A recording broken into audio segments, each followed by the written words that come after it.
Hello guys, welcome to Prep and Peace. 35 क्या बोलता है कि a salary of A B and C are in the ratio 2:3:5 if the increment increases of 15%, 10%, 20% are allowed respectively in their salaries. What will be the new ratio of their salaries?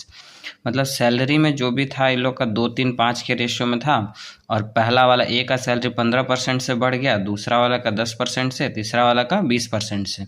तो पूछा जो नया salary बना है उसका ratio क्या होगा। तो हम लोग क्या करते हैं ना, जैसे 2:3:5 है तो इसको सिंप्लीफाइड करने के लिए हम लोग क्या कर देते हैं कि इसको थोड़ा सिंप्लीफाइड करते हैं। तो सिंप्लीफाइड करने के लिए हम लोग क्या करते हैं, 2 को 200 मान लिए, यानी 100 से मल्टीप्लाई कर दिया सब में, ठीक है, इन सेम रेशियो में मल्टीप्लाई कर दिया, क्योंकि मल्टीप्लाई करने पे रेशियो चेंज नहीं होता है। हम क्या किस लिए ऐसा किए, कैलकुलेशन को ईजी करने के लिए। तो ए का पहले इनकम हम मान लिए 200, 300 और 500 है ए बी सी का। तो एक में 15% इंक्रीज हुआ, 100 में 15 इंक्रीज हुआ, यानी 200 में 30 इंक्रीज होगा तो 230 बन जाएगा नया सैलरी। दूसरा वाले में 10% इंक्रीज होगा तो 330 बन जाएगा। तीसरा वाले में 20% इंक्रीज होगा, 100 में 20 इंक्रीज हुआ तो 500 में कितना हो गया, 100 इंक्रीज हो गया तो 600 बन जाएगा। तो अब नया सैलरी, इसको काट दीजिए, 0 0 0 कैंसिल, 23:33:60, ये हो गया आंसर।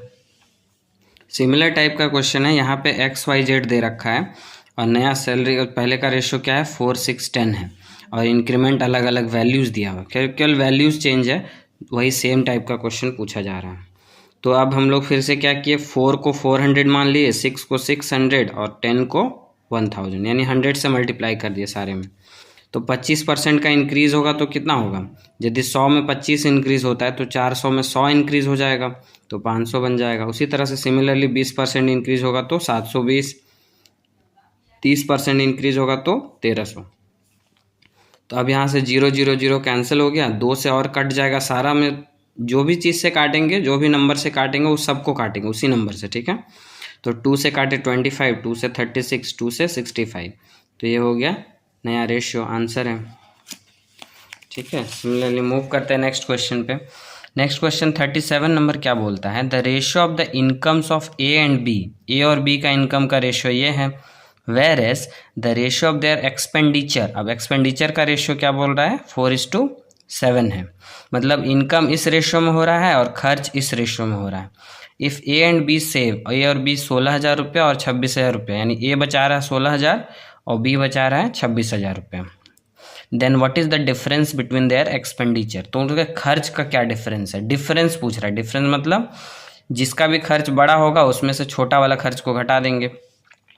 तो हम लोग क्या क्रॉस प्रोडक्ट मेथड लगाते हैं, ए और बी, इनकम है 3:5 में, एक्सपेंडिचर है 4:7, नीचे क्या लिखेंगे, सेविंग, तो सेविंग है 16,000 ए का और बी का 26,000। तो यहाँ से क्या करते हैं, इसमें और इसमें हम लोग क्रॉस प्रोडक्ट करके माइनस करते हैं। तो 7 या 21, 5 चौके 20, तो 21 - 20 क्या हो गया, 1। तो 1 रेशियो इज इक्वल टू, यहाँ से 1000 कॉमन ले लिए, बचा क्या, 26 × 4 और 16 × 7। तो 16 × 7 हम लोग को पता है 112 होता है, मल्टीप्लाई कर देंगे, और 26 × 4 104।